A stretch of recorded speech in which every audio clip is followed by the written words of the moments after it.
यहाँ पे कहते हैं कि जगन्नाथ जी अगर कोई काम पूरा नहीं कर रहे हो तो बलभद्र जी से कह दो, और ऐसा कह के कह दो कि जगन्नाथ जी देख लो हमारी सुन नहीं रहे, हे दाऊ दादा देख लो ये हमारी बात मान नहीं रहे, आपका काम उसी समय हो जाएगा।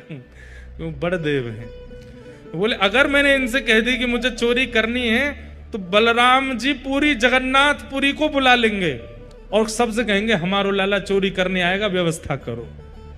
ऐसी चोरी की क्या, फिर हमको सुख तो मिलेगा नहीं।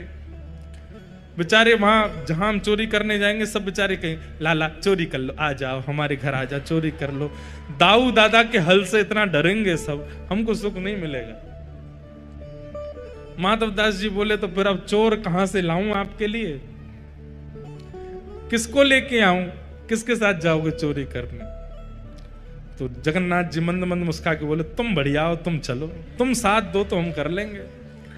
माधवदास जी बोले वयोवृद्ध शरीर है मेरा, शमशान बस कुछ ही दिन दूर रह गया है मुझसे, हाथ पांव में लकड़ियां, ये हाथ कांपते हैं, पैर कांपते हैं, क्या वयोवृद्ध बूढ़े आदमी के संग क्या चोरी करोगे आप? ठाकुर जी बोले वो सब हम करवा लेंगे, तुम बस हाँ कर दो। माधवदास जी बोले नियम तो बता, तो हमने कभी चोरी करी नहीं, हमको पता नहीं है। तो जगन्नाथ जी बोले सबसे पहला नियम, बोले क्या? फुर्ती रखनी है लेकिन फुर्ती में आवाज नहीं करनी है। मतलब गति तो तेज हो पर जैसे हम चलते हैं तो हमारे पैरों की आवाज आती है, हाथों की आवाज आती है, कपड़ों की आवाज आती है, आवाज नहीं आनी चाहिए। फुर्ती भी हो और आवाज ना हो, पहला नियम। और दूसरी बात, पलके नहीं झपकनी, नेत्र खोल कर रखने, कान खोल के रखने, ध्यान रखना कहीं से कोई आ नहीं जाए। बोले अच्छा, और कोई नियम? बोले ये दो तुम निभा लेना, बाकी मैं संभाल लूंगा, चलो।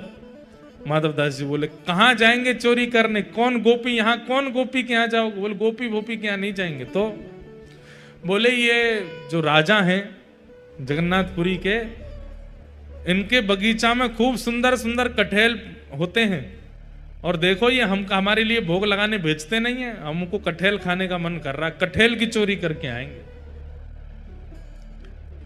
माधवदास जी बोले इतना सब कुछ करने की क्या आवश्यकता है, हम राजा जी को पत्र भेज देते हैं, कटहल भिजवा देंगे, कल कटहल ही कटहल पाना, आप चोरी करने का।